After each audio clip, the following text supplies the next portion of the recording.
All right, we're doing it. Today, I'm going to be 100% honest with you guys and tell you every single cosmetic procedure and practice I've had done as a fitness influencer. No gatekeeping and no sugarcoating. Because I know these things are talked about a lot in the fitness industry, it's just that not everyone is honest about it. Before we get started, I fully support people doing whatever makes themselves happy. Whether that means getting something done or whether that means staying completely natural. But this is just my personal journey and I hope it clears up some questions that I always get asked. First off, I did kind of have like a fake tan disaster. I'm a bad girly girl, but this is what we're getting today. I get DMs asking all the time if I've had anything done, especially on my glutes. I totally get it. Fitness and aesthetics do go hand in hand, and there is so much pressure in this space to look a certain way. I also know that social media can create unrealistic expectations. So instead of leaving people guessing and making assumptions, I want to be 100% honest and upfront about every single thing that I've had done. Why I did it, do I regret it, and how it made me feel at the time and how it made me feel now. So without further ado, we are starting with my face. This is my face.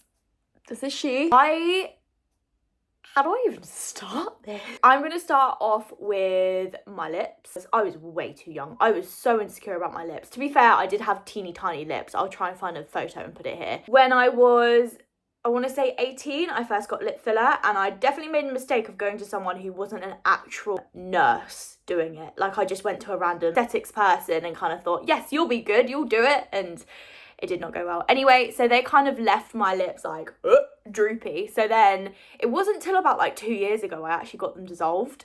And I think I got 0.5 in total on my lips. Then I got a tiny bit, again, I think I got 0.5 on my whole lips just to kind of like correct the imbalance. And these are them now. Oh God, they're so dry. Right, these are my dry lips, nice one. So that's where I'm at with them today. So moving up, about 3 years ago, I got a tiny bit of filler in my chin, just because, you see the little dimple? I don't know why. I'm not gonna lie, I had a little extra money to spare, so I was like, I'm gonna get rid of that dimple.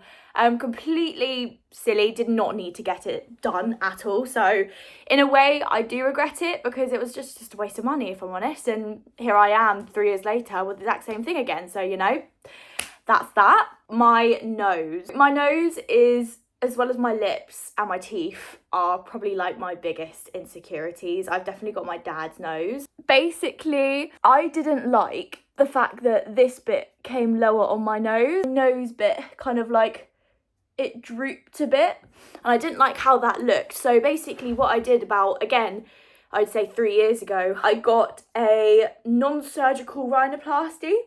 They inject a little bit of filler, I think it's filler, into your nose just to like either lift it or to like cover a bump, and it kind of just changes the whole aesthetic of your nose. That is something I probably will get again, I'm not going to lie. But hey, we are being honest here today, so that's what it's all about, isn't it?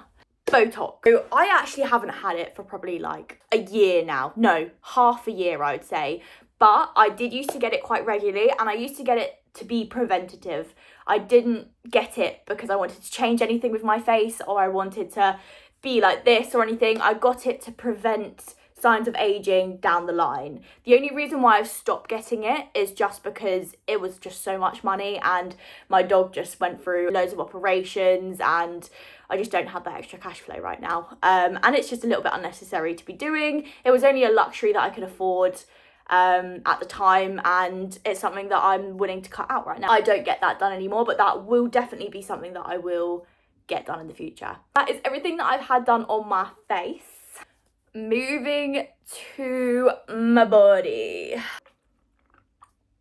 I've got a lot of YouTube videos about this. I kind of vlogged my whole journey, and you can see from those YouTube videos, I'll tag them below by the way, how young I was. Long story short, when I was younger, I had an eating disorder, and I had the eating disorder through the time where I was meant to be developing breast tissue, but because I wasn't giving myself enough nutrients, I wasn't giving myself the ability to grow breast tissue. So I ended up having this. I would say the CEO of the Itty Bitty Titty Committee. It wasn't something I was ever bothered about until I started to really go to the gym and I started to understand proportions and stuff like that. Again, I was 18. It kind of breaks my heart, if I'm honest, looking back at it now, but I'll get to that at the end of it. Booked the procedure, went through the procedure, I vlogged the whole thing. I enjoyed it. It wasn't a bad recovery. I had a really smooth recovery. I am like so happy with how they look. I feel like they look quite natural. The only time they don't look natural, I would say, is when my body fat percentage drops quite low. For example, when I'm in like a really heavy cut, then I feel like you can see like the ridge a little bit, depending on the angles, but that is also like what I wear if it pushes up and stuff like that. I actually can't remember what cc I got. Wow. I'm gonna say I got a 250cc. If you are interested, please go watch other vlogs, because I even did like a consultation vlog where I like tried the different sizes in as well. I still wanted it to look natural. I wanted it to all be in proportion. I watched so many vlogs before I got that operation and everyone kind of said one thing and I was like, I'm not gonna feel like that. And it was that once you've had it done, you look back and you're like, I really did not need that.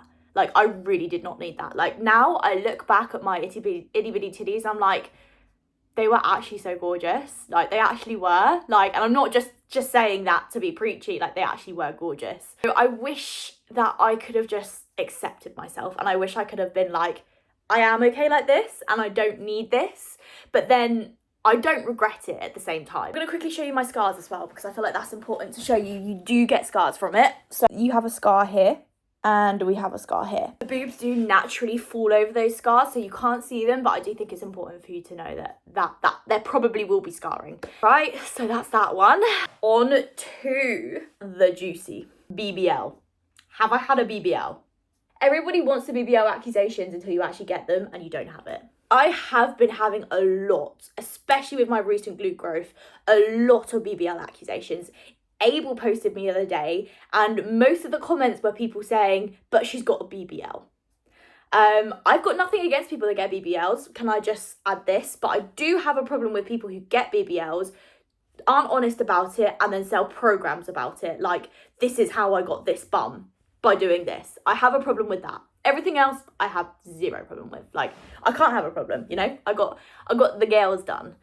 But no, to put it bluntly, I have not had a BBL. I don't think I ever would. I personally just don't like the look of them. That's the main reason why I wouldn't get it done, let alone the moral reason that I have with my audience. One of my favourite influencers has actually just been caught out for having a BBL and lying to her audience. And it sounds silly, but it actually made me so upset because I felt so betrayed. I felt like I'd been lied to the whole time. The fact that she was kind of carrying on this persona of, this is all homegrown, like, if you want to do this. And like, we know with influencers, we have full trust in them, don't we? Like, being one myself, like, I like to think my followers have full trust in me. So yeah, that was kind of sad. Although I'm honoured, and I take it as a compliment when I get the accusations, it is also annoying because it does come with a certain stigma, and I've worked so hard to build my body, so hard. So it kind of, yeah, it's a weird one. It is a weird one. I'm grateful for them, but then I'm also like, don't say I've had that because I really haven't. Here's like a little bit of proof just in case we need it. I have hip dips. I have quite bad hip dips, especially, I don't feel like people tell you about this hip dips. The more you grow your glutes, the more you are likely to have hip dips. So because our glutes my glutes naturally grow. Anyone's glutes naturally grow like that. So it's bound to happen. The more you grow your glutes, you're probably going to get hip dips, unless you are blessed with no hip dips. I actually love my hip dips and I'm cool with them. So that's everything that I've had done. I don't feel like I quite qualify for this sort of video, I'm not gonna lie, because I don't think that's a lot in this day and age. But I just wanted to be honest about it. At the end of the day, your body is yours. Whether you do get something done or you stay completely natural, you are in control with how you feel about it. The most important thing is that you don't feel pressured by today's society to get things done, because being strong, being happy, and being healthy is way more important than how you look on the outside. Anyway, I hope this video has given you some insight, and I always love hearing from you guys. So drop a comment below if you have any questions or if you have anything that you want to say or add. If you did find this video helpful or you just appreciate the honesty, don't forget to like and subscribe. Thanks for watching, and I'll see you on the next one.